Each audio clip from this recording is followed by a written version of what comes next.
இன்னைக்கு என்ன பார்க்க போகிறோம்னா கேரட் அல்வா எப்படி செய்யலான்னு பார்க்கலாம்.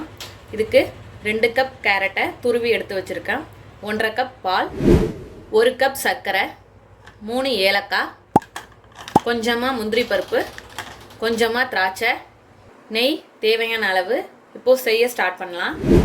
கடாய் வச்சுட்டு இதில் நெய் சேர்த்துக்கலாம். இதில் முந்திரி பருப்பு கொஞ்சமாக சேர்த்துப்போம், வறுத்து எடுத்துப்போம்.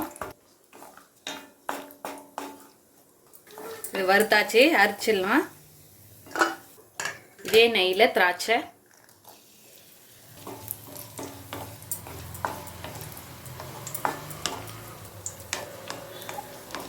அதையும் அரைச்சிடுவோம்.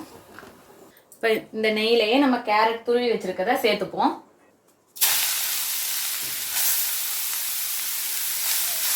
நல்லா வதக்கிப்போம்.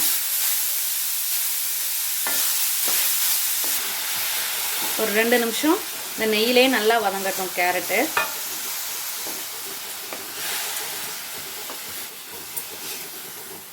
இப்போ 2-3 நிமிஷம் நல்லா வதக்கிட்டேன்.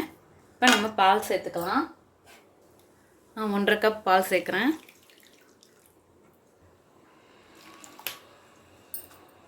பால் அதிகமாக சேர்த்தா நல்லா வெந்துடும், கேரட்டோட பச்சை ஸ்மெல்லே இருக்காது. அதுக்காக பால் கூட சேர்த்துருக்கேன். மீடியம் ஃப்ளேம்லேயே வச்சுக்கோங்க, நல்லா வேகட்டும். அப்பைக்கப்போ இடையில கிளறி விட்டுக்கோங்க, நல்லா வேகட்டும்.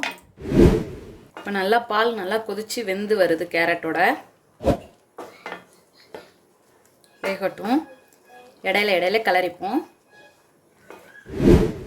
எல்லா பக்கமும் சுற்றிலும் ஆடப்படியும் அதையும் சேர்த்து கிளறிக்கோங்க. இப்போ பாலெல்லாம் நல்லா சுண்டி வெந்து வந்துடுச்சு கேரட்டும். இப்போ நம்ம சர்க்கரை சேர்த்துக்கலாம். நான் 1 கப் சர்க்கரை சேர்க்குறேன். 1 கப் சர்க்கரை போதுமான அளவு, இல்லை 3/4 கப். இனிப்பு கம்மியாக சேர்த்துக்கிறவங்க வந்து 3/4 கப் சேர்த்துக்கலாம். நல்லா வதக்கிக்கோங்க. சர்க்கரை சேர்த்தோடனே தண்ணி விடும், நல்லா வெந்து வரட்டும், நல்லா குழஞ்சி வேகட்டும். இப்போ நான் ஏலக்காவை இடித்து சேர்த்துருக்கேன்,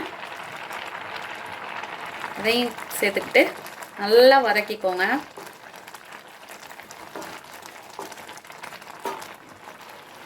இன்னும் நல்லா தண்ணியெல்லாம் வற்றி வரணும், கெட்டியாகட்டும். இப்போது தண்ணியெல்லாம் வற்றிடுச்சு. இந்த ஸ்டேஜில் கொஞ்சமாக நெய்,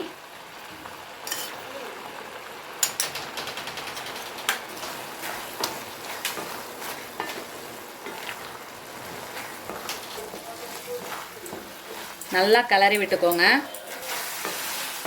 இப்போ நல்லா தண்ணியெல்லாம் பிரிஞ்சு வந்துடுச்சு பாருங்கள். நெய் விட்டோன்னே இப்படி சுருளை வருது பாருங்கள். இந்த ஸ்டேஜில் நம்ம வறுத்து வச்சுருக்க முந்திரி பருப்பு, திராட்சை சேர்த்துக்கலாம்.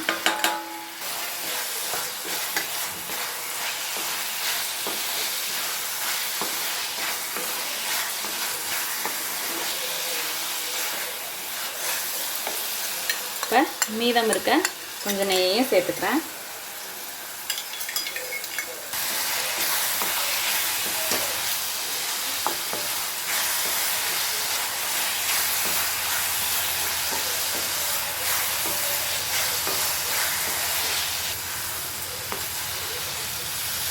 இப்போ நல்லா சுருண்டு வந்துடுச்சு. ஃப்ளேமை ஆஃப் பண்ணிடலாம். அவ்வளோதான்.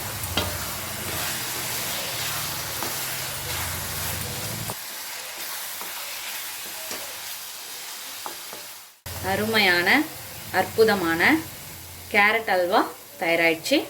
இதே போல் நீங்களும் செஞ்சு பார்த்துட்டு எப்படி வந்துச்சுன்னு கமெண்ட்டில் சொல்லுங்கள்.